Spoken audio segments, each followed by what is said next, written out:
Et puis peu à peu, laissez les muscles de votre thorax se relâcher. Travailler sur le souffle et la détente musculaire, les piliers de la sophrologie, une découverte pour Alexandre et Yasmina. Ils recherchent une méthode pour se sentir plus serein au quotidien. Je pense que ça a été une vraie prise de conscience pour moi il y a maintenant un an et demi. Un vrai besoin de me recentrer, de changer mon alimentation, de me concentrer sur des choses peut-être un petit peu plus essentielles. J'ai besoin de relâcher la pression au quotidien.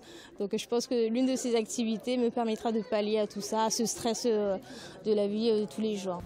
Sans oublier que toutes ces sensations restent présentes en vous. La voix d'Anne est le fil conducteur de cette séance. Elle invite à la pensée et la visualisation d'images positives.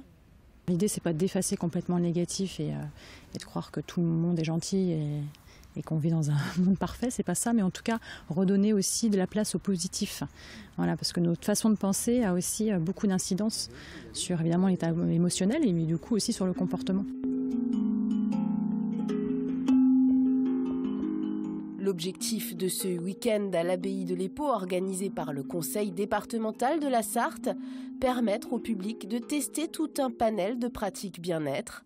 Sophro, yoga, tai chi, qigong ou encore méthode Feldenkrais. Elle s'appuie sur l'analyse de mouvements très simples. Le principe de base, si vous voulez, c'est que on a tous des habitudes qui à des moments deviennent des automatismes, éventuellement.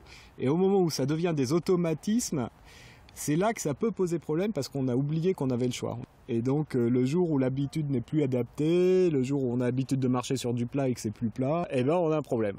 Voilà. Prise de conscience et lâcher prise aussi à travers l'art. En témoignent les mandalas de Simone Luciani, professeure de yoga. Elle propose aussi des ateliers créatifs. Il m'est arrivé de faire des mandalas alors que j'étais déprimée. Et ce qui sortait sur la toile, ça n'avait rien de triste ni de négatif. C'était lumineux. Voilà. Donc on peut dépasser un état. L'association Spirale, qui proposait les ateliers découvertes ce week-end, existe depuis plus de 25 ans. D'après ses membres fondateurs, l'engouement du public pour ce type d'activité augmente chaque année.